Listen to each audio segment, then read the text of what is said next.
Warning: the following video clip contains offensive and vulgar language, such as fuck, bitch, and whore. Viewer discretion is advised. You cheeky bastard.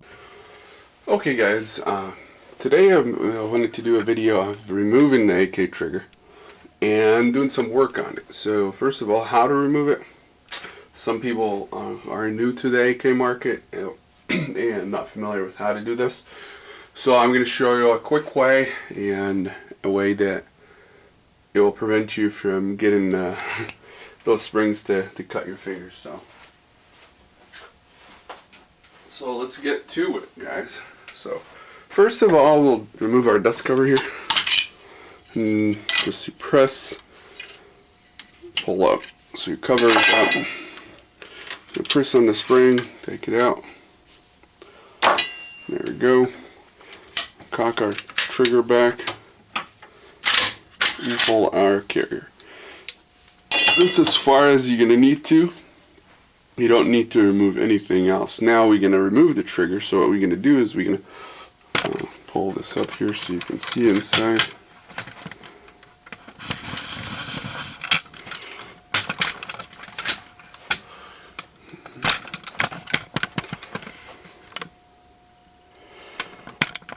So right now we're looking inside of the receiver. So we're going to lower our hammer. And what we want to do, there's two legs. One here.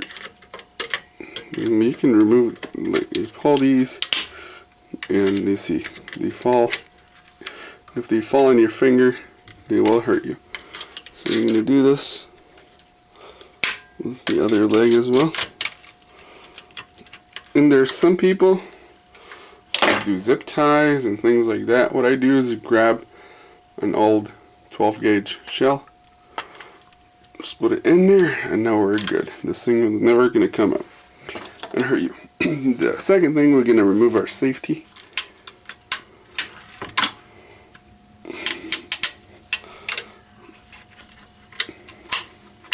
This used to be a full auto safety that I modified, cut this to shape. And now we have the retaining plate, which is right here, or shepherd's hook, whatever you call them.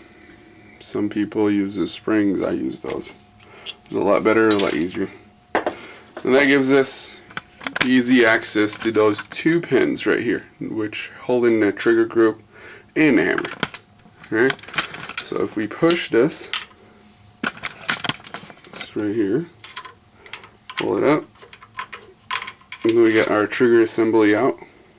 Sear, single hook trigger, and this is your housing, and this is the sear spring. I'm just going to put this back here where it is. Then the other pin is going to be for the hammer.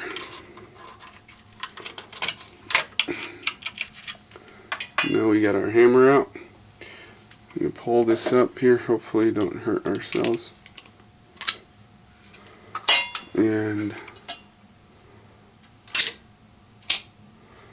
there we go. And the spring is out. We'll remove it. And then we're going to do our trigger work. So I'll be back here. Alright guys, so what we have here, we have the trigger, or the hammer, I apologize. And what we want to do is just contour it a little bit. You see it's kind of like 3 steps, so 1, 2, 3. So I'm just going to smooth this out, contour it so it's smoother action. This is a Tapco G2. You don't need to do a whole lot for Tapcos. If it's military, you might have to.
Alright guys, so we're putting the trigger and the hammer back. We'll just take this so we can see. So it's pretty much just take this part and slip it in there. It's a lot easier with the sleeve, how TAPCO makes those, otherwise you have to line all three parts together. And then we're going to take our hammer and our spring, this backline of this.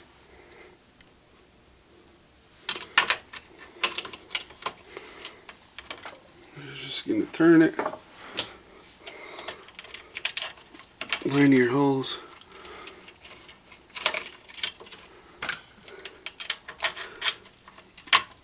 And then what we're going to do, we'll just leave this how it is first. I'll put my safety on.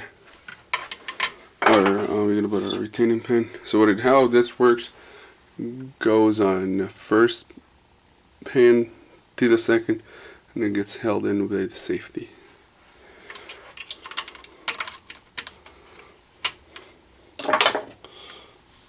There you go.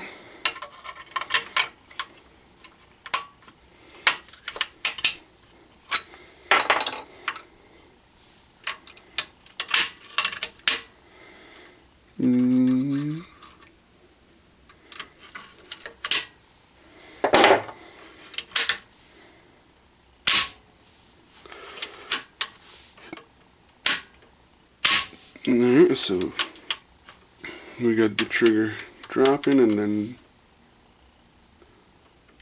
it's resetting and dropping. Alright, that'll be it guys. Thanks for watching.